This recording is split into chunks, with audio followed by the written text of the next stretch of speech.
Knon 89.3 FM in Dallas and Fort Worth, the voice of the people. Business owners, tell KNON's listeners about your business. You can put your business or event on KNON. KNON currently has space available to run announcements for you. Tell KNON's listeners about your goods, services, nightclub, concert, or event. Help keep the voice of the people on the air while putting your information on the air. KNON's been named the #1 radio station in Dallas by both the Dallas Observer and D Magazine. Put your business with Dallas's #1 station. Call now for more information at 214-828-9500, extension 227, or extension 233. For more information, go to knon.org and click on the Run Spots on KNON page. It's a great way for your business to support community radio while letting more people know about you. Hello, good morning. It's the Workers' Beat.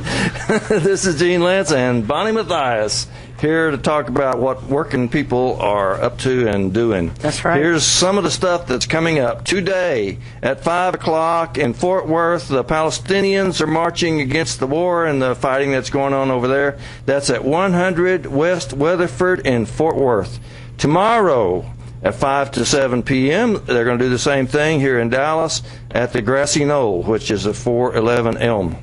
On July the 15th, which is the third Tuesday, the Tarrant County AFL-CIO office. You have to be an affiliated member to go to that. Yes. On July the 16th, the Tarrant County chapter of the Texas Alliance for Retired Americans meets at Furs Buffet.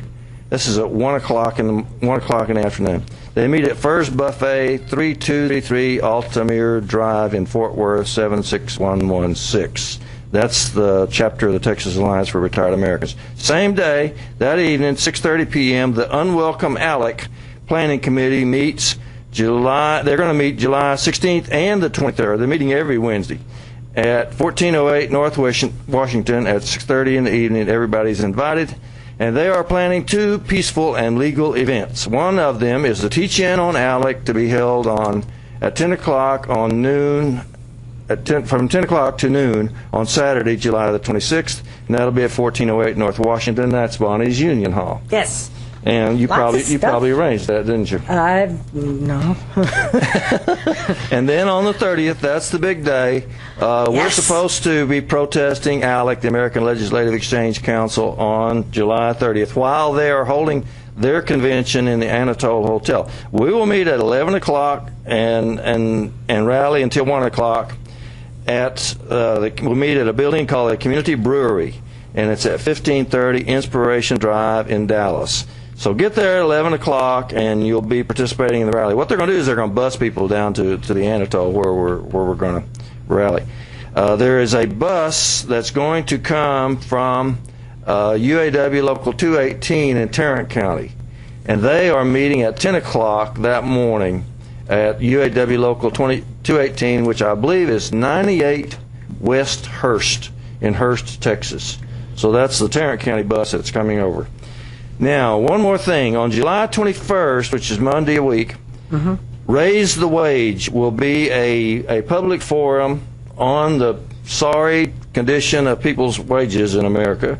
And this is going to be put on by Congressman Mark Vesey at the Dallas Multipurpose Center, 2828 Fish Trap Road, 75212. You ought to go down there.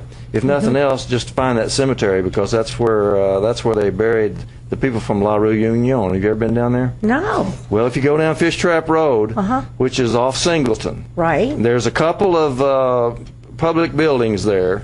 One of them is the Multipurpose Center, and then the Fish Trap Road runs right into Singleton at that point. If you go a little bit north, about 4 or 5 city blocks, there's a cemetery there, and that's where they put the people that were the Europeans that came here in the 1850s and founded and made the difference in Dallas, because they were artists and they brought the first piano, and all that. But they're buried down there in the Fish Traps Cemetery. Wow. So you ought to go down there. If nothing else, you'll see that cemetery. Yeah, that's very interesting. Very interesting. And you ought to support Congressman Vesey, because he actually wants to raise wages, just like County Judge Clay Jenkins. He wants to raise people's wages, and that, brothers and sisters, is a matter of which side are you on. If your side says we want better wages, then you're on my side, and you're on Bonnie's side, and you're on the side of about 99% of the people in the world. But not everybody is on that side. There's still the 1% or the 0.01% or whatever they are, the very, very richest people that do not want to raise wages, that have got the whole Republican Party lined up with them and doing everything they can to keep the minimum wage down, to keep all wages down. Yeah, because that's when we say which side are you on, that's what we mean. Which side of that line? The line is on our wages. Another thing that's very, very, very important, and especially important in Dallas right now, we are in a history-making situation. Dallas is in a history-making situation. We are the first school board in Texas in which they are actually going to try to privatize the entire school district. Yeah. So let's introduce our guest, David Lee. You work for the teachers, right? Yes, I do. Good morning, Gene. Alliance AFT says so right on your shirt. Yes, Local 2260, American Federation of Teachers. Can you give us any idea what the situation is with the privatization effort? Sure, I can give you an overview of what's taken place to this point in Dallas. A group called Support Our Public Schools, with the backing of one of our school board members, Mike Morath, has used an obscure law to attempt to change the Dallas Independent School District to what's called a home rule charter school district. Mm-hmm. Boo. They call themselves Support Our Public Schools, but in fact, they don't want public schools, they want private schools. Absolutely, and in fact, if you look at the legal language about revoking home rule charter, the law states that the district would then go back to an independent school district. So whatever this thing is, it's not an independent school district as we're used to in Texas. That's right. It's a matter of charter schools, which get public money, but they don't have to obey the rules of the public. That's right. And they don't have the governance of the public. In fact, I've heard people call it sabotage our public schools, which makes more sense to me than the name that they picked. Yes. So how is it going? Where are we on this process right now? Well, the process was initiated back in early March when this organization made its first appearance. They're somewhat secretive. We still don't know who all their financial backers are. Only one has been publicly revealed, and this is a gentleman from Houston named John Arnold, who your listeners may be familiar with. Because he's been trying to take people's pensions away for the last decade. Yeah. Absolutely. The Texas AFT and Alliance AFT have known about Mr. Arnold and have actively stood up to his attempts to take away public pensions for education workers for a long time. So he's the only backer that we actually have a clear identification of. And there are two ways that this process can be initiated. One is a majority of the school board members can pass a resolution in order to start the home rule charter process. But they don't have that right now. The majority of our school board wants to remain an independent school district. I see. So they went to securing petitions. And they had to secure 5% of the registered voters in the school district, and they were able to do that. And they had enough money to do that, you might as well say. Absolutely. There's an awful lot of money involved in this business. And the manner in which they did this was quite deceptive. We actually witnessed them. They didn't read the full statement of what the petition was about. They approached people and said, do you want to make our public schools better? Yeah. Well, who's not going to say, of course I want our schools to be better? Right. So it was very deceptive in what they were actually asking people to sign. Like their name is very, very deceptive. And you said this John Arnold guy is the only one we know about. That must mean that he's the nicest one. The rest of them must be even worse than that. And they sure have the money, because we know they did get the signatures that they needed, which means that they paid I don't know how many people to come in and collect signatures for them. So there's the big money is on the side of privatizing the schools. Yes. Yeah, John Arnold and his buddy Geronimo Valdez is, I believe he's the treasurer of Sabotage Our Public Schools. And when I pointedly asked him if he had, he proudly stood and said that he had graduated from Spruce High School, which is in Pleasant Grove. Which he now wants to privatize. Yes, which he now wants to privatize. And I said, so I've never seen you in Pleasant Grove. You know, I've been out there for quite a while. I've never seen you. Well, I said, so you don't live in Pleasant Grove, right? Oh, no. We live in Routlet. Oh, I see. You send your kids to school in Rowlett, and you want to come to Dallas and mess with our schools. Get out. Get out. Yeah, I bet you if we found out who's paying all the money for this, they live in Highland Park. Or Preston Hollow. Or Preston Hollow with the ex-president. Mm-hmm. Mm-hmm. Well, anyway, we interrupted you, David, and I should give out the phone number to 972-647-1893. KNON loves it when you call 972-647-1893. I'm sorry, David. Go ahead. No, that's fine. Thank you, Gene. And I wouldn't be surprised if some of that money may not even come from out of state. Mm-hmm. One point I'd like to make is that as researchers have dug into what ALEC is doing, one of the things that we've seen by their organization and others like them is they've scaled their efforts down to lower and lower levels of governance. Mm-hmm. They realized that they weren't being effective at the national level, so they went to the state level. They've even been involved in city council races in some cities and school board races. How come it is that in Dallas that people pay $100,000 to get a seat on a school board when they don't even pay anything? Absolutely. Yeah. Isn't that amazing? Spent $100,000. That one of the women in the last runoff spent $120,000 and then lost. Huge. To get a seat that don't pay a cent. And think about the implications for the average citizen. If you're a mom or a dad out there listening, working class person, and you'd like to run for school board, how are you going to raise $100,000? It prevents our neighbors and our friends and the average citizen of Dallas to be able to be on the board and represent us and what we want for our kids. Right. But the people that have got all the money in the world, they can get represented. In some cases. Now, we were able to... the woman that received $120,000 did not prevail in that race. No, she didn't. So with enough volunteers and grassroots efforts, you can make a difference, but it's much more difficult. Yeah, that's right. But you know what? This is where the power of the people really came into play. We didn't have a very big turnout for that election, for that runoff between Ms. Foreman and the other woman. But she took 67% of the vote. Absolutely. And she did it without money, with people on the ground, grassroots folks, teachers, top members, people calling on her constituents, the people in that district, to get out and vote. That's what made the difference, not the money. And that's what folks have got to understand. Your vote counts. And if we all get up, get out, and vote, you will make a difference. Absolutely. That's it. I'd like to also let our listeners know some of the things that this group proposed. Now, they backed off on some of these because they saw how unpopular they were.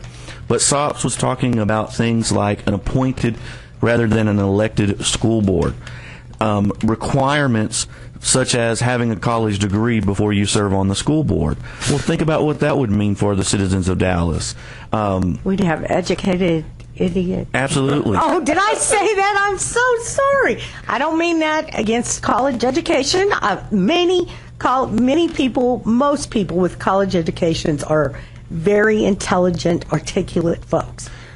But that's just one example. They could put any requirement on there that they wanted that's to, right. and screen out people that they didn't want to serve on the board. Which they've done very well on the commission that they've chosen. Yes, they have, and that's another problem with this process. Somebody better explain what the commission is and what they're supposed to do. Absolutely. And so because they did obtain the signatures, even though they did so under questionable circumstances, once the school board received those signatures, it initiates this process. The school board had to appoint a 15-member commission to draft a new charter for the school district. And they have done so. They had their first meeting last week. Not a lot of substance was discussed. But I can tell you this commission, by law, is required to represent the ethnic, demographic, socioeconomic makeup of our city. And I haven't broken it down, and I'm not an expert, but it looks to me at first glance that they have completely failed that requirement of the law. By my count, 5 or 6 of the commission members, the 15, are attorneys. Most of them seem to be rather affluent. So what we've seen is that this process has not been followed the way that it was supposed to have been followed. And there's some questions. You're saying the commission doesn't really represent the community. It doesn't appear to represent the community from what I can tell at all. I believe there are only 4 or 5 women on this commission. So we're going to have to look at that very carefully. They now have the task. They have up to 1 year to write a charter that the district will operate under and allow them to avoid many, if not all, requirements of state law concerning education. They have a year. You're saying they have a year, but everybody says they're going to rush through it. No. They're going to rush through it in less than a year. Right? I don't think it's going to happen, Gene. After the tone of the meeting the other night, to the first commission meeting, I just don't see it being on the ballot in November. The reason that they want to rush is there's a requirement for 25% voter turnout. Okay, we'll take that up again as soon as we get through with this break. Be right back. And then comes Saturday morning with Gene and Bonnie. 972-647-1893. If you want to get your 2 cents in here, we're talking about the effort to privatize the public schools in Dallas, which is a history-making effort. Yes. And people that don't stand up for it are letting history down, if you ask me. We're with David Lee from Alliance AFT, and we were talking about the commission that had its first meeting the other night. How was the turnout? What did people say? Well, I was very pleased that there was a full room of community activists, concerned parents, and citizens. And the meeting was somewhat anticlimactic for the first meeting. They elected officers. They accepted a resolution from the school board. But there wasn't a lot of substance in that first meeting. A lot of it was some of the basic things that they're going to have to work through as they start their work. So we'll be looking forward to the next meeting, which hasn't been announced yet, with anticipation. What kind of a vote does it take to conduct business at this thing? Is it a majority vote or a 2/3 vote or consensus or what? I'm not sure that that's actually been clarified. So another question about this process.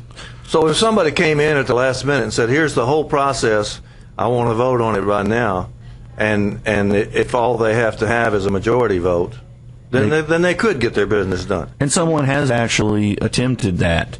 A Dallas attorney who is the chair of Educate Dallas, the Chamber of Commerce's Education PAC, presented what he called a compromise charter that had only a few changes that would move the start of the school year, but would keep, for the most part, the district as it is, and that compromise was not accepted by either side in this issue.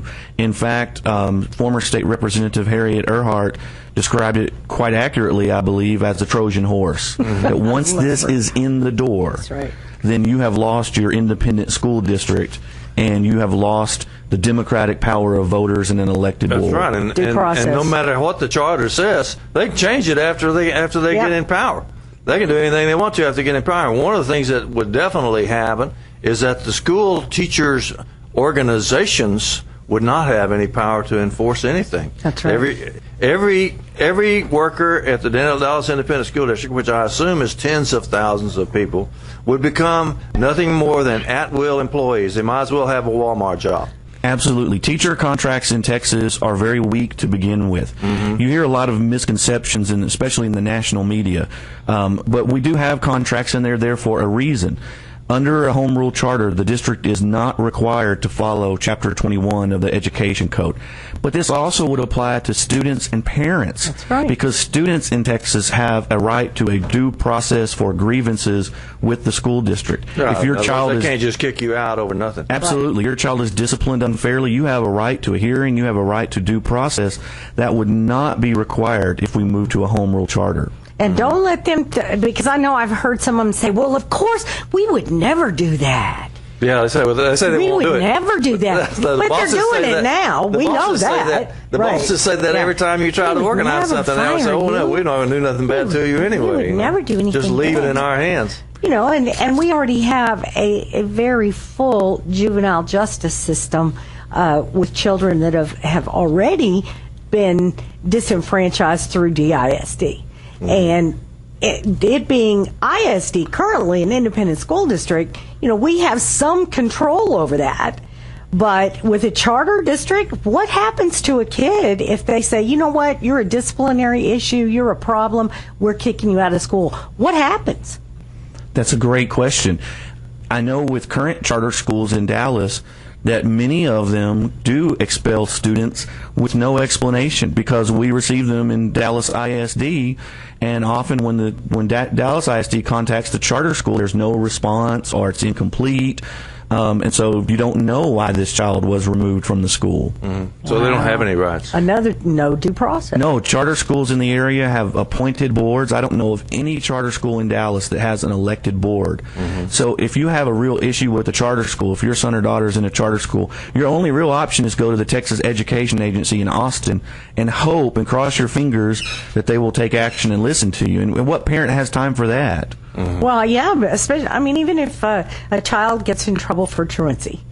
One of my friends, her son, he was in a really bad car accident and had problems and still has problems, and would have days where he just couldn't make it. I mean, his back was broken, you know? So they decided that, and she would call every day. They had doctor's excuses, the whole thing. Well, they busted him for truancy.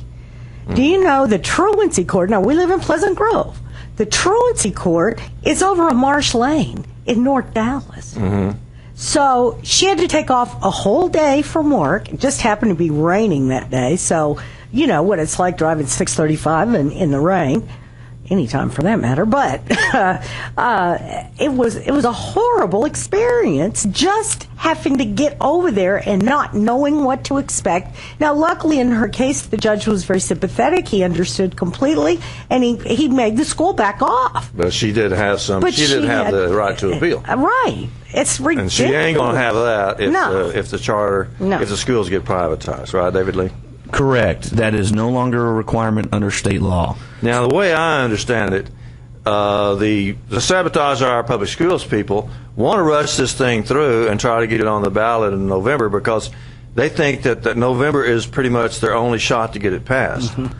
Absolutely. Because of the 25% voter turnout requirement, it probably is, if not their only shot, their best shot.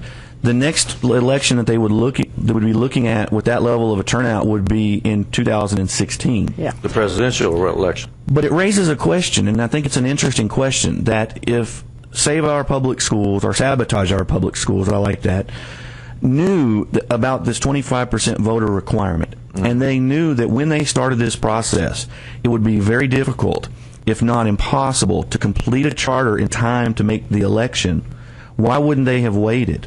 Why wouldn't they have been a little smarter about their timing? And these are not unintelligent people. No. One thing to look at is, and we've already heard some rumblings out of Austin, is that in the next legislative session in January, this issue will be brought up again with the argument that, see, the voters in Dallas didn't have a choice. The voter turnout requirement is too high. It needs to be easier they want to change it for school districts to be transformed into home rule charter districts. That would be consistent with the last several sessions of the legislature, in which they have introduced bill after bill to undermine the public schools, undermine, underfund, and malign the public schools. It's been going on in the state legislature ever since the Republicans got in charge of it. So it would be consistent if they made it easier to get this so-called home rule district business passed. I don't like calling it that. It's privatization. That's all it is. It's the privatization bill, and the privatizers, including Mayor Rawlings, are trying to privatize the public schools here. I don't see any reason to call it anything else. So it would be consistent if the legislature did something like that. Let's have your opinions. If you want to call us at 972-647-1893, you don't have to just listen to us. Well, us three tend to agree, but I'm sure you'd have something very important to add. So call us at 972-647-1893. The station just loves it when you call. Yes, we do. They absolutely do. So, David and Bonnie seem to think that it's not going to get on the ballot in November, or that's what Bonnie thinks. What do you think, David? Well, I hesitate to make a prediction. Yeah. It could go either way. There is an intense amount of pressure on these commissioners. And I do believe that some of them are there, many of them are there in good faith, and I hope that they will take the time to do their due diligence, to really look at the issue, and they don't have to come forward with a charter. There's no requirement that they produce a document. They could take a vote to say, we do not believe this is necessary. Yep. We can reform our schools. We have fixes that we can do without this radical experiment, which is what it is. We have successful schools that we can replicate. But the fact that they took a seat on the commission, it seems to me, argues that they intend to see the commission through and come up with a charter, or so it would seem to me. And there are definitely some of the commission members who have publicly stated that they want to expedite the process. One of the commission members is former DISD trustee Edwin Flores, who our members and DISD employees remember as the trustee who extended the school day, stating that if we pay for 8 hours, we're going to get 8 hours. Well, if anyone of your audience or anyone knows a school teacher, is a school teacher, or had a parent that was a school teacher, you don't work 8 hours a day. You work early, you work late, you work weekends. I used to be a school teacher, and I can tell you right now, I worked 12 or 14 hours a day and then had a nervous breakdown the rest of the time. What is an 8-hour work day? Absolutely. Does that still exist somewhere? So I remember when they made that big fuss. They said teachers weren't working hard enough, weren't working long enough. And so that shook me to my very bones. And I know, I mean, you guys take work home with you. You have no lives. You take money out of your own pocket and buy supplies for your classroom. They go around in the community trying to find people that'll come to help with the classroom experiences. Exactly. I mean, They go out and go through junk to try to find wires so they can do wire sculpture in their art classes. Yeah. They go to the office buildings and ask if they've got any old computer cards or any old computer paper that they might be able to let the kids have for their art class. I know what the teachers do, and this is a calumny against them. It's the same pattern that they use in other industries, Gene. Instead of taking responsibility and looking at systemic issues, blame the workers, blame the employees. It's take away all their money, and then take away all the money from the schools, and then say, look at that, they're not doing good. Absolutely. And if we could just replace those quote-unquote bad teachers, everything would be fine. Recently, this week, in fact, in the Advocate, information came out that other than Chicago, Dallas has the highest percentage of students in poverty of any school district in the United States. Is that a fact? 89%. Now, students live in poverty. Absolutely. That are on free or reduced lunch. And that's the issue that the reformers continue to ignore. Right. We don't have an education problem in this country. We have a poverty problem. We may not be able to cure it, but we need to start addressing it, and we need to look at solutions. And that's another word I think we should avoid. You call them reformers. They like to call themselves reformers. They're not reformers. They're deformers. They're deformers trying to undermine and take away what the rights that people have won over the years. So I never call them reformers. They're deformers. I just like to make it clear, too, that and we have a coalition. I'd like to mention our coalition, our community, our schools, which has a completely different vision for public education in Dallas, a vision that is truly community-driven. We're an alliance of almost 30 various organizations. I don't have time to go through them all, but an alliance Dallas has never seen. Different groups from the NAACP, LULAC, the Coalition for an Accountable System of Education, Dallas Friends of Public Education, a huge array of organizations. Our board is extremely diverse, and what we've done is we've gone to the community and we've had conversations and we've taken input, and we will continue to do so because we have a different vision of education. The reformers like to say, well, if you don't support what we want, then you're for the status quo. You just want these same struggling schools. Absolutely not. But we have a very different vision of what our kids need, of what our families need, and how we can improve our school district. What is our communities, our schools, what do they do? We are a coalition that is opposed to home rule charter, but is in support of community-driven solutions. Some of the things that we'd like to see, and we're still in the process of developing these because we want more input. We're going to have more public meetings. Listeners can find information on Facebook. We also have a website. If you Google Our Community, Our Schools Dallas will be the first result. And so some of the things we want to look at, for example, is all-day pre-K.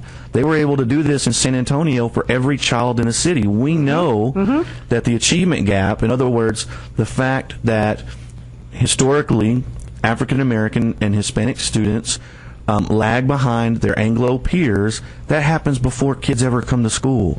So let's start earlier. Let's get those kids in preschool programs, good preschool programs. Let's train parents. Let's help them increase their parenting skills, because I really do believe that the overwhelming majority of parents wants what is best for their kids, but sometimes they don't have the tools or the knowledge to make that happen. And they're both working full time. Absolutely. 2 or 3 jobs. Nights, weekends. Yep. It's very sad. It's very sad. I know a lot of teachers work a couple of jobs just to make ends meet. And it's really hard for them to do that because they have so much to do in the classroom, and then to have to leave there and go do something else, whether it's checking groceries at Kroger or whatever. It's just, I don't know how they do it. I really don't. We hear this all the time. In fact, I'm a retiree activist, and a lot of the times retirees and other people, not even people that are very old, get off. They start sentences with "kids nowadays," and say kids nowadays don't understand this, or kids nowadays are lacking in that. And what's happened is that kids in the old days had a mother who stayed home with them.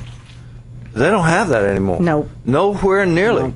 Most of our kids have got single parents, and that single parent is working her tail off to try to keep food on the table. So all this business about kids nowadays really should be examined in light of the fact that people have to work now, and there's just no getting around it.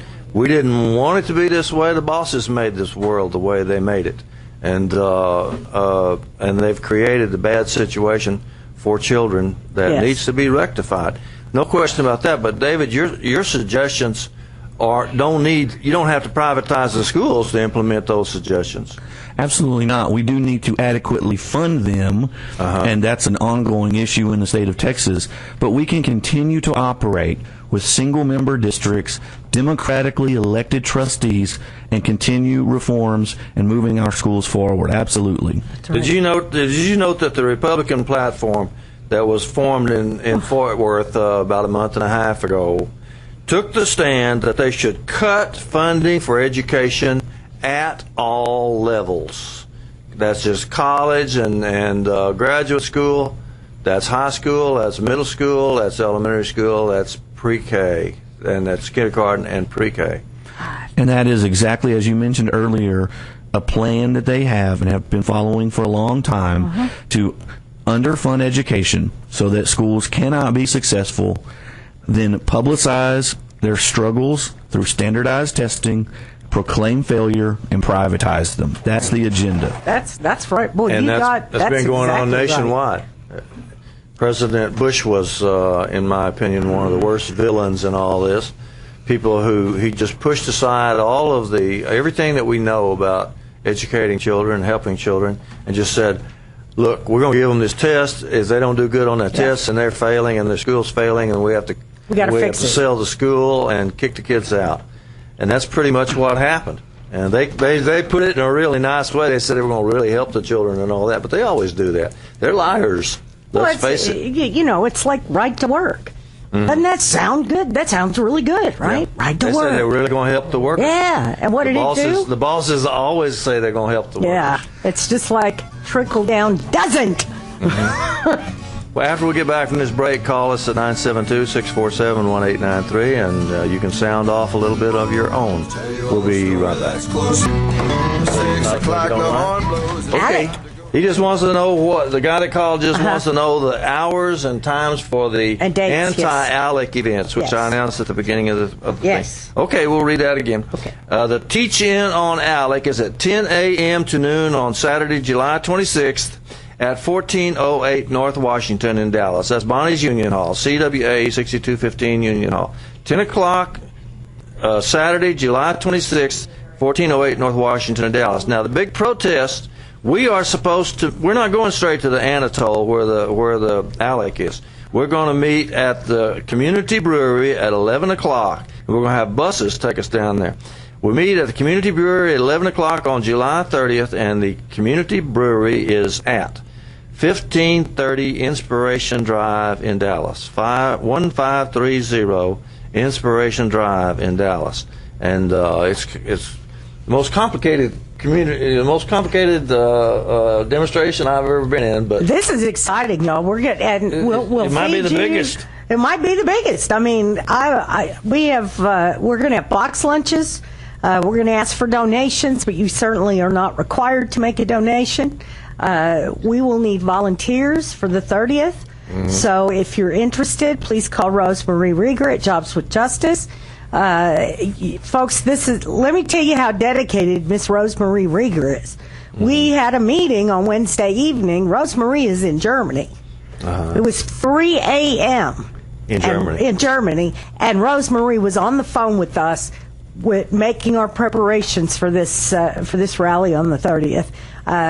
We have got to make a showing. We have got to make sure that the American Legislative Exchange Council and the politicians that they have purchased and continue to purchase understand we will not stand for this. Bonnie, you get excited about stuff. I do, man. I'm just passionate. I can't help it. You sure are, and I like that about you. And I'm with you. This is an important opportunity for progressives, for people across Dallas that have had enough of the cronyism and the corruption to stand up. And Alliance AFT is going to be there. Our Central Labor Council has been supporting this. So if you're out there listening and you're on the fence, get involved, sign up, show up.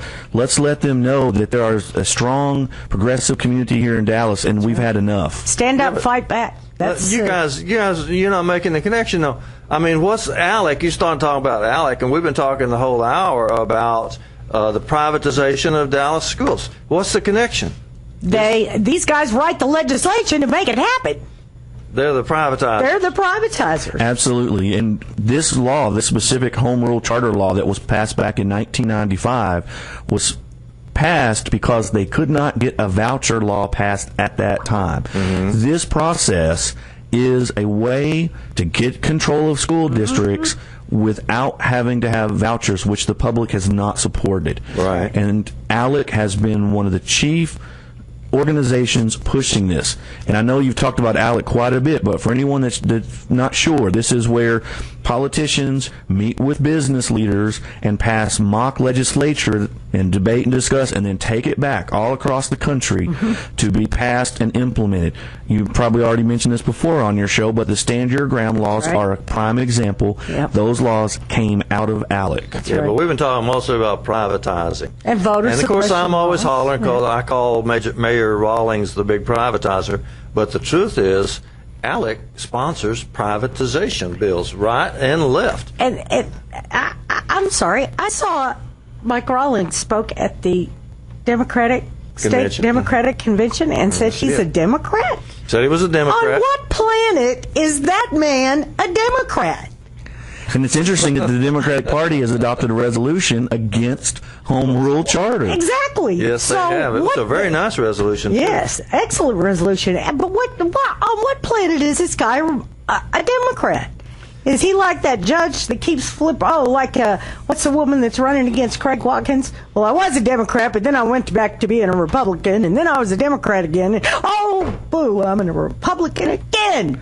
Well, we have seen the lines blur, especially on education and privatization issues, where unfortunately there are no real clear party lines on this anymore, on this particular issue. And, the privatization issue, this is a theme that unfortunately we're going to be fighting for some time. Yeah. If you look at our country, the industrialists and the financiers, these guys are not dumb. They know that we're in a That's how they got so rich. That's exactly. Right. We're in a post-industrial economy. So most of our natural resources have been depleted, are too expensive to get to them without destroying completely the environment. So where are they going to make their money? Fracking. The public sector. the public sector. If they can deregulate and privatize education, hospitals, any government sector that they prisons have already we've seen how well that works out. Yes. This is what they're after. They want everything to be privatized so that they and their friends can make a tremendous amount of money, and it's not in the public interest. It's not in the public good. You know, in 2009, I got interested in the politics of DISD and the way that students were being treated. And I have no children, but I've read a statistic back in 2009 that for-profit prison companies in the state of Texas look at our third graders' test scores and racial makeup to decide how many prison beds to build. These kids are 8 years old, and they already have them in prison by the time they're an adult. Y'all, this is absolutely unacceptable. We cannot allow for-profit companies of any kind to look at our children as profit centers. These are children.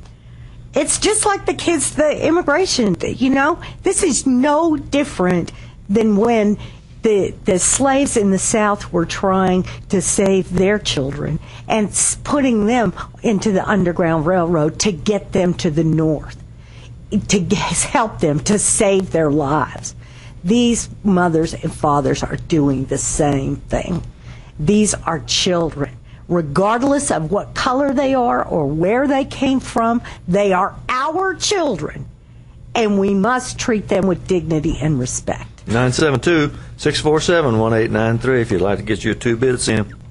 The difference, Bonnie, is that you're thinking with your heart, and I think that way too, and I think so does Judge Clay Jenkins. Yes, he does. But this is dollars and cents for these people, and it's cold-hearted, and I don't know how else to describe it, but that's how they look at the world, and that's how they see things. Where can the money be made? What's the cost-benefit analysis for us? That's all that it comes down to. Let's ask you then, David Lee. I bet you've thought about this more than me and Bonnie have.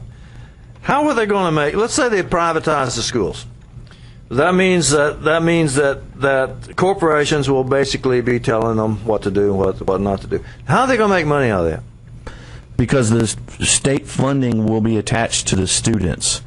So that's about, what, $2 billion, something like that a year? $1.6 billion. $1.6 billion? Yeah. Yes, and the majority of that comes from a combination of sources, local taxes, and the home rule charter, even if they have an appointed board, will still have the authority to levy taxes. So tax dollars is where the money comes from in education. Isn't that taxation without representation? They can let the various contracts go to their friends and that sort of thing. If all this money goes through their hands, then some of it can stick, right?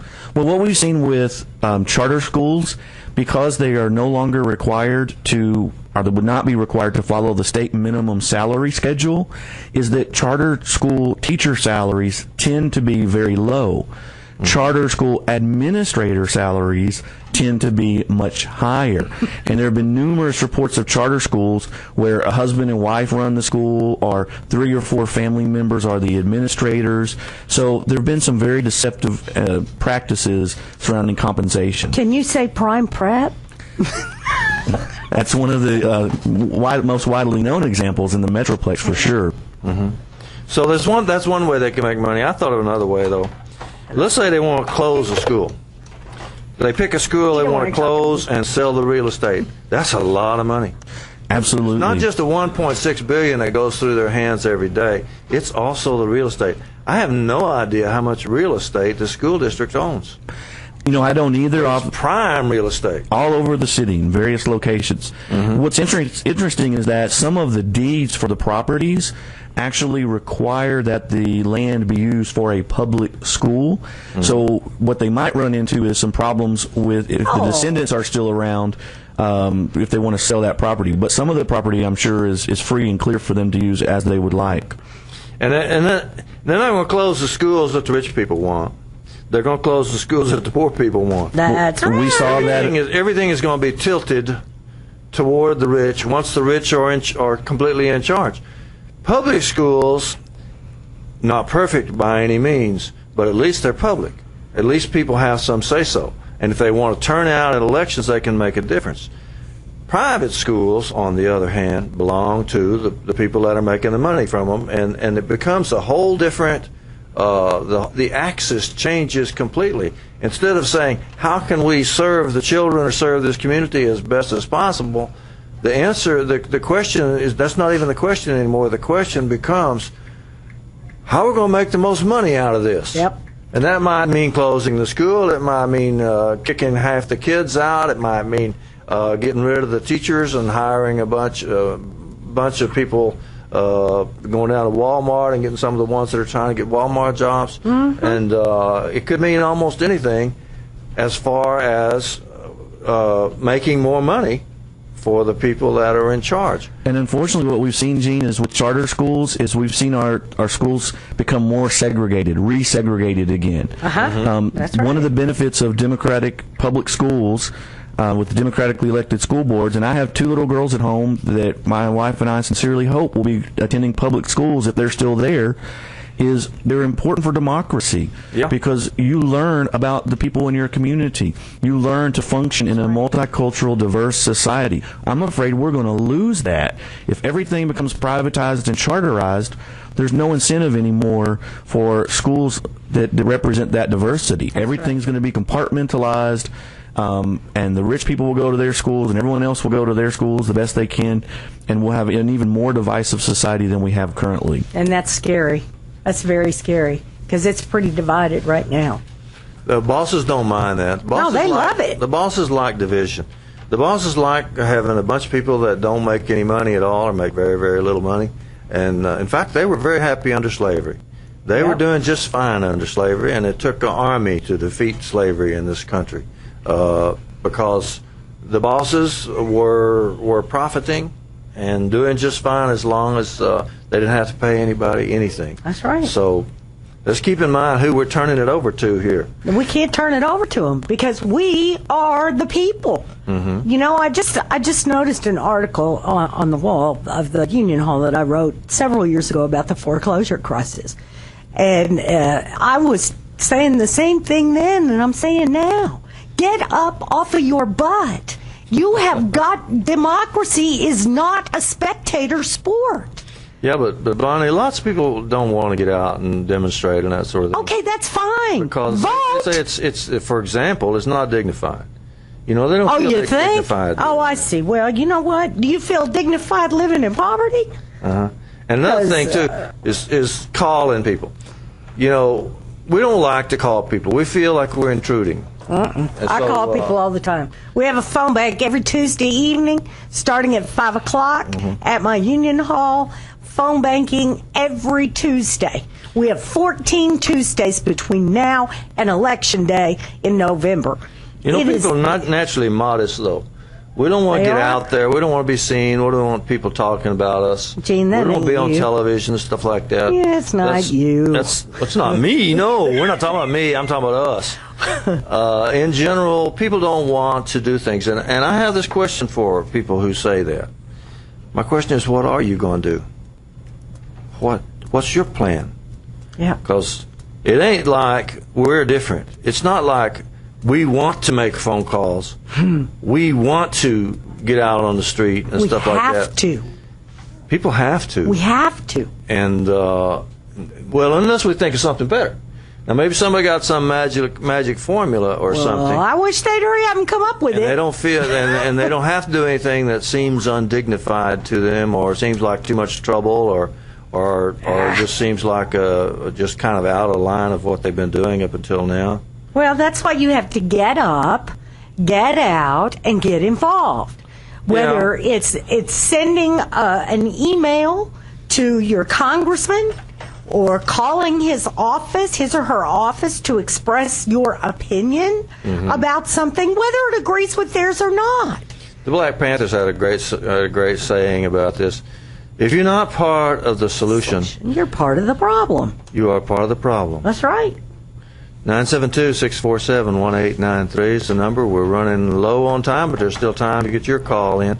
972-647-1893. The station loves it when you call. You know, Gene, have you seen some of the pictures? Some of the folks on Facebook are talking about this open carry stuff, which is, the Texas legislature wants teachers to have guns in the classroom, because that's safe. That's why I'm not a teacher. Arm the teachers. Arm the teachers. Well, what would happen if the Black Panthers decided that they wanted to be part of the open carry movement? Well, we already know the answer to that. The FBI killed them. Well, there you go. They attacked them in the Algiers Motel and shot them in their beds. And they went down in Houston. They got up on the roof of the churches surrounding the Black Panthers. Well, it was People Party too. Mm-hmm. And when the Panthers came out, they shot them dead. So we already know what they do. But it's okay for these rednecks to run around, and maybe they're not all rednecks. I don't know, but they certainly look like them. Look like rednecks, because you might be a redneck if you carry an AR-15 to target. Mm-hmm. And this don't get us off on that. It all goes to this privatization thing and this me attitude. I mean, what happened to taking care of kids and making sure that they get an education? People still care about that. They just need guidance, and we've got our community, our schools. I asked a while ago, David, are they doing any public meetings and that sort of thing? Yes, we've had a series of public meetings. We have another one that we're still finalizing the details on. You can get that information once we've presented it on our website. What is your website? Our community, our schools. Mm-hmm. .org? Or is it .com? No, it's .org. It's .org. Okay, our community, good. Our schools. Mm-hmm.